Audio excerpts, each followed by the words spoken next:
Сәлеметсіңдер ме, балалар? Қазақ тілі сабағы. Здравствуйте, дети! Урок казахского языка. Сабақтың тақырыбы «Кім қайда демалады?» Тема нашего урока «Кто где отдыхает?» Жаңа сабақтың тақырыбына байланысты жаңа сөздерімізбен таныс болайық. Давайте ознакомимся с новыми словами, ребята. Жаңа сөздер, новые слова. Жоспар, план, таныс, знакомый, арала, обходи или гуляй, шипажай, санаторий, сапар. Ребята, слово сапар и саяхат – это значение одно, то есть это слова-синонимы. Переводится оно путешествие. Өзен, река, тау, гора. Балалар, менімен бірге жаңа сөздерді тағы да қайталайық. Ребята, вместе со мной давайте еще раз повторим наши новые слова. Жоспар, план, таныс, знакомый, арала, обходи или гуляй, шипажай, санаторий, сапар, саяхат или путешествие, өзен, река, тау, гора.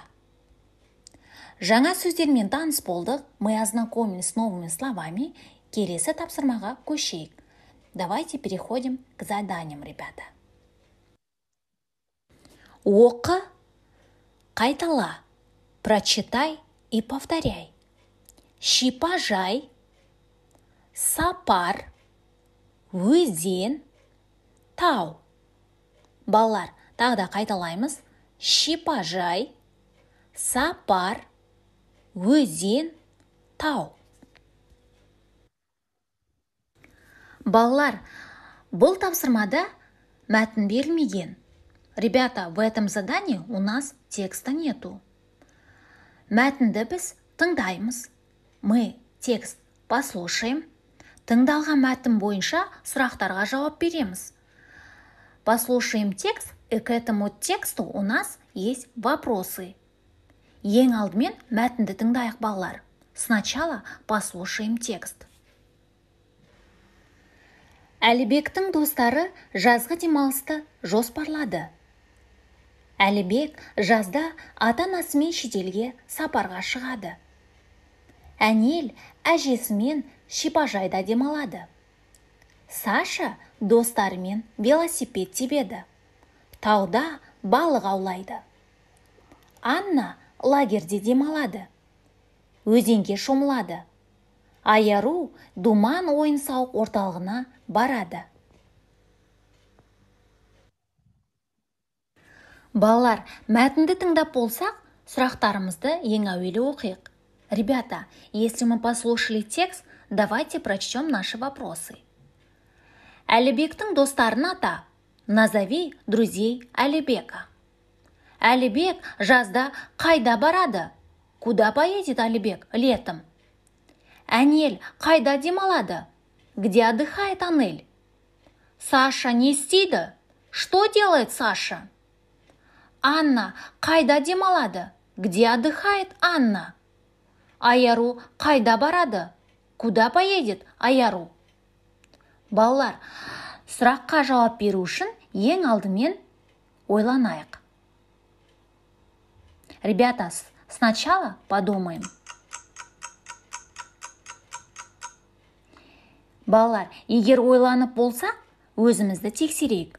Ребята, если мы подумали, давайте проверим себя.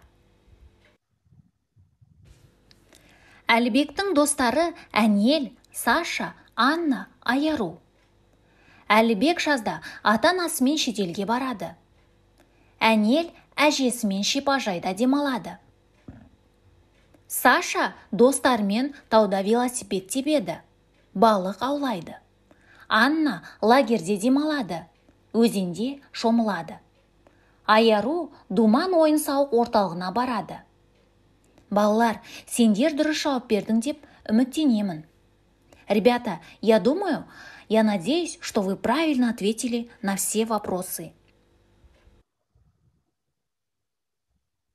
Келесі тапсырмаға көшейік. Переходим к следующему заданию. Көп нүктенің орнына тиісті сөздерді қойып, сөйлемдерді толықтырып оқы. Где многоеточие, надо ставить нужные слова и дополнить предложение. Потом надо их прочитать, ребята. Ең әуелі ойланайық, балалар. Сначала подумаем. Балалар, егер ойланып болсақ, сөйлемдерді толықтырып оқып, өзімізді тексерейік. Ребята, если мы послушали, давайте проверим себя. Әлібек жазда шетелге сапарға шығады. Әнел әжесімен шипажайда демалады. Саша тауда балық аулайды. Саша достарымен велосипед тебеді. Балалар, сендер дұрыс жауап берді деп үміттенемін. Ребята, я надеюсь, что вы правильно ответили. Келесі тапсырма. Тірек сөздерді пайдаланып, достарыңның жазғы демалыста не істейтінін жаз. С ключевыми словами надо составить предложение. Что делают ваши друзья в летние каникулы? Балалар, тірек сөздер. Ребята, наши ключевые слова. Жазғы демалыс, жоспарлау, тау, аралау, өзен, бару, демалу, бос уақыт, думан. Тірек сөздерімізді оқыдық, мы прочитали наши ключевые слова, енді ойланайық. Теперь подумаем.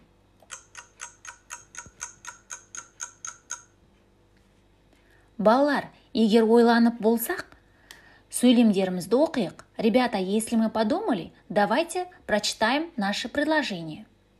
Менің достарым көп. Олар Арман, Алуа, Нұрбол, Анель. Олар жазғы демалысты жоспарлады. Мен әжеммен бірге шипажайға барамын. Арман тарихи қалаларды аралайды.